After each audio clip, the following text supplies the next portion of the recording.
That was a trailer for the new hit movie, The Boyfriend List. Joining us today is the star of that movie, Cassidy Scott, who plays the lead character, Ruby Oliver. Cassidy, your fans have been listening to tons of questions to ask you, so here we go. Tell us about the plot of The Boyfriend List. So The Boyfriend List is based on the book, The Boyfriend List by E. Lockhart. It's circled around Ruby Oliver. She's starting her sophomore year in high school. And so far her sophomore year has been a horrible year. She lost her boyfriend, lost her best friend, started having panic attacks, and became a social outcast. Basically anything important to her so far has been lost. So the whole movie is about her coping with all these high school problems she has and just trying to get through. In the trailer it says 15 boyfriends, 11 shrink appointments, 1 list. What does that mean? What that means is 11 shrink appointments. So after she has panic attacks, her parents send her to a shrink, and the first task that her shrink gives her is to write down the names of every boy that she's ever had the slightest feelings for, so she can kind of get over them all. And there's 15 names in the list, and then the list gets revealed, and you'll have to see the movie to see what happens. Tell us more about your character, Ruby. So my character, Ruby, is 15-year-old, like I said. She's a very round character.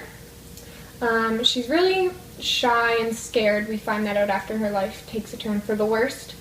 And she really just tries to please everyone and fit in. All she wants really is to have friends and to fit in and be popular. She's scared to be a social outcast, which in the end she becomes one. And yeah. What was it like to work with Stephen Goodyear, and tell us about his character Jackson Clark? So Stephen was a really nice guy to work with. We had some chemistry in the movie, so really worked well together. He's a really nice guy. His character is Jackson Clark, who's my ex-boyfriend. On the list, he's really the only guy that I ever dated.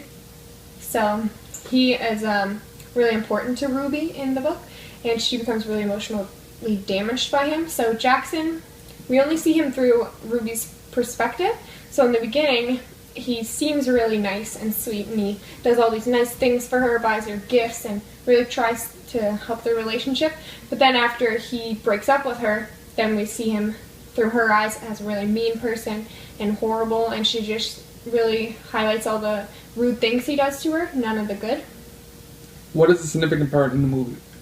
So I have the book here with me, and there's a passage in here that we really highlighted well in the movie, so I'm going to read that to you. I'd probably still take him back, if he showed up at my door like in the movies. He's Jackson Clark. It's just how I feel. I think about Cricket and Nora, and how much I used to laugh, and how I'd go to the reflectory in the morning, and they'd be sitting there drinking tea and Diet Coke, and just goofing around. And how that was the best part of my day, most days, and how it'll never happen again. So that passage really highlights the turning point in my character's journey. Nora and Cricket are her best friends, and she loses them. Her boyfriend dumps her, and then that's really when her whole life turns upside down and her journey completely goes off the track. What is the socio-cultural context of the movie? Well, the movie is set in modern-day times in Seattle, and some socio-cultural aspects are how the girls are seen, their kind of stereotypes, and also the importance of money. So I'll start off with the importance of money. So Ruby goes to private school, and all the other kids that go to the private school live in the rich community, and they all drive BMWs to school, and they live in huge houses. Like all of her friends, when she goes over, they're really rich and wealthy. But then Ruby, her parents wanted her to have a good education, so they send her to the private school. But she lives in the middle class community, and her parents are just living paycheck to paycheck. They don't make a lot of money. So she's trying to kind of make it by without being bullied by the other kids who will have a lot more than her. And for the stereotype of the females in the movie, all the girls are really stereotyped, and they're mean to each other, they backstab each other, they're kind of like the typical high school girl. Also, they kind of are really playing like the typical gender roles. The girls are always just sitting around waiting for boys to talk to them, and they don't want to talk to boys themselves. They want the boys to make the first move because that's considered the normal thing in their society. Do you recommend this movie? I do recommend this movie. I recommend it to teenagers. I don't recommend it to adults or younger kids. Adults really wouldn't care about all these teenage problems. They can't relate to them, so they don't really care about any of that stuff. It'd just be a boring movie for them. And little kids really wouldn't understand what's going on or any of the backstabbing and lies that go on during the whole book. But teenagers can relate to all these problems. I'm sure everyone in their life has had relationship problems with their friends, boyfriends maybe, and parents. So, yeah.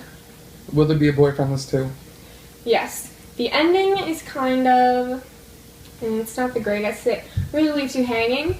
But don't worry, because in the Boyfriend List series by E. Lockhart, there's still 3 more books after this one. So we're going to be working on all of those movies afterwards. Okay, that concludes the show for tonight. Thank you, Cassidy, for coming out. And I might see your movie.